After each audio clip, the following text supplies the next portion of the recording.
امشب دلم آرزوی تو دارد، نجوا کنان و بیارام، خوش با خدایش می نالد و گفتگوی تو دارد.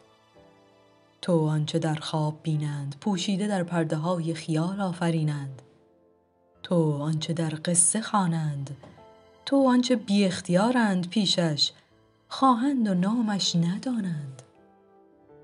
امشب دلم آرزوی تو دارد، دل آرزوی تو وانگاه این بستر تهمت آغشته چشم در راه، بوی تو بوی تو بوی تو دارد.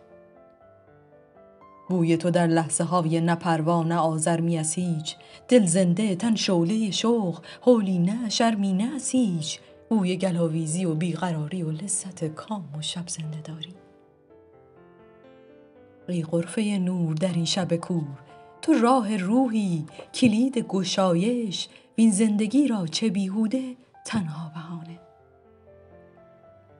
تو صحبت عشق و آنگاه خواب خوش آشیانه، در ساز عمر من این غمگن این غمگنانه، پرشورتر پرده عاشقانه.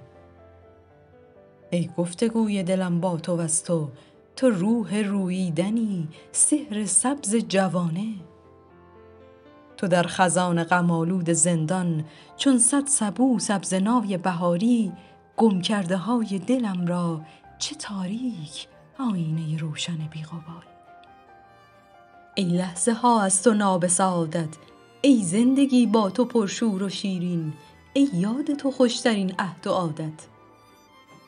تو راز آنی، تو جان جمالی، تو ژرفی و صفوت برکه های زلالی، یک لحظه ساده بی ملالی. ای آبی روشن ای آب، تو نوش آسایشی ناز لذت، ای خوب ای خوبی ای خواب.